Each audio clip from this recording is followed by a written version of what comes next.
आगामी दिनों में एनएचएआई द्वारा जबलपुर कटगी बाईपास से लेकर दमोह तक 4 लेन सड़क निर्माण कार्य होना प्रस्तावित है। इस NH 37 सड़क के निर्माण की चर्चा 3 साल से गांव में हो रही है। वहीं सड़क के चौड़ीकरण को लेकर 80 फीट से 150 फीट तक माप की अटकलें भी चर्चाओं में है, लेकिन भी स्पष्ट माप घोषित नहीं होने से यहां सड़क किनारे के मकानों के निर्माण कार्य रुके हैं और ग्रामीण दहशत में कार्य नहीं करा पा रहे हैं। वहीं दूसरी ओर एनएचएआई के इस निर्माण प्रोजेक्ट का डिजिटल नक्शा गांव में खूब देखा जा रहा है, जिसमें अन्य गांव के साथ ग्राम बोरिया के एक साइड के सभी घरों की बस्ती दमोह सड़क निर्माण के दौरान पूरी तरह ध्वस्त होती प्रतीत हो रही है, जिसको लेकर बोरिया के ग्रामीणों में दहशत एवं निर्माण के प्रति आक्रोश व्याप्त है। ग्रामीणों का सड़क निर्माण माप को लेकर कहना है कि बोरिया ग्राम में सड़क निर्माण बीच सेंटर से समान माप लेकर किया जाए, साथ ही बोरिया गांव के बाहर से बाईपास निकाला जाए ताकि बोरिया गांव उजड़ने से बचाया जा सके।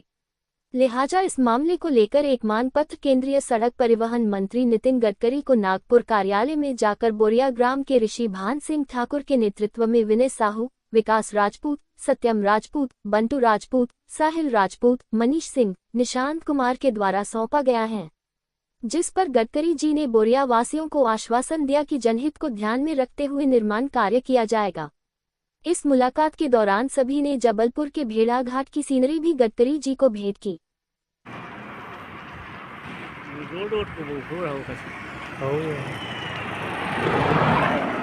ये हैं सब मकान।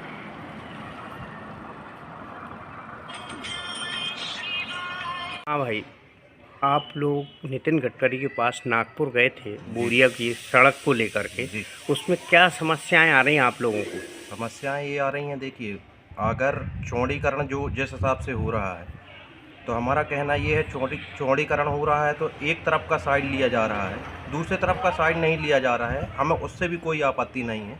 अगर आप एक तरफ का साइड ना लेके दोनों तरफ का साइड मान लीजिए 40-40 फीट भी अगर लेते हैं, जैसा कि बेलखाड़ू जो हमारे आगे का गांव है उसमें जैसा कि हुआ है, तो दोनों तरफ साइड लेते हुए अगर काम किया जाएगा तो हमारी जो बस्ती पूरी तरीके से ख़त्म हो रही है, जिसका अगर आप नाप का खम्मा देखेंगे तो वो बस्ती के पीछे तालाब में गड़ा हुआ है, तो वो ना करते हुए यहाँ पे कम टूट फूट होगी तो लोगों के मकान, व्यवसाय और जो केवल व्यवसाय पे ही निर्भर हैं या केवल जिनका केवल मकान ही है, तो वो लोग कम से कम अपने आशियाने के लिए मतलब छोड़ने के लिए मजबूर नहीं होंगे। मेरा कहना इतना। निहित का मुद्दा था जो कटंगी रोड है दमोह तक बनना है, उसको लेकर के आप लोग कुंडा विधायक हैं जो उनके आप सेवक हैं। जी, तो आप क्या समस्या लेकर गए थे आप नितिन गडकरी के पास में बोरिया वाली टीम के साथ में? कहते हैं कि जिसका गुरु बलवान उसका चेला पहलवान। तो पहले मैं अपने गुरु को प्रणाम करता हूँ और सभी में बैठे परमात्मा को प्रणाम करता हूँ। हम लोग गए थे आदरणीय साहब गडकरी जी के पास और हम लोगों ने एक याचिका उनको दी और उनसे बताया सर ऐसी ऐसी बात है, उसमें करीब 150 मकान है, जिसमें अगर एक मकान में 4 लोग भी रहते तो कितने लोग बेघर हो जाएंगे, और एक गरीब आदमी के लिए उसका मकान ही पूरी जीवन की संपत्ति होता है। एक एक ईंट जोड़कर वो अपना मकान बनाता है। तो सर ने बोला है कि ठीक है, इसमें देखते हैं, प्रयास करते हैं क्या हो सकता है, और उन्हें आश्वासन दिया है और अपनी टीम से बोला है।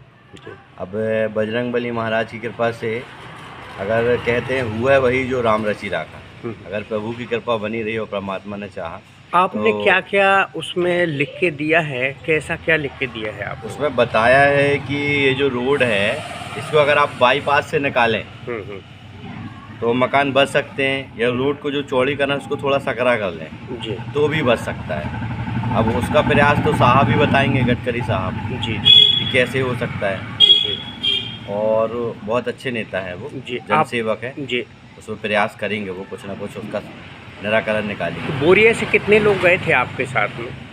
बोरिया से हमारे साथ 3 लोग ही गए थे अभी, 3 से 4 लोग। जी, मैं गया था और मेरा एक मित्र गया था। बोरिया से 3 लोग, मतलब टोटल हम लोग 5 लोग गए थे। 5 लोग, और बहुत अच्छी स्मरणीय मुलाकात हुई, उनसे बैठ हुई। हाँ हाँ, और आपने लेटर वगैरह दिया? बढ़िया उनको सामने लेटर दिया जी, आमने सामने बात हुई। उसकी कुछ तस्वीरें भी हैं जो सामने आई हैं, जी जी, जो हमारे पास हैं उनकी मुलाकात की, ठीक, वो दिखा दूंगा मैं आपको। जी जी, अब बाकी साहब निराकरण करेंगे उस समस्या का। ठीक है।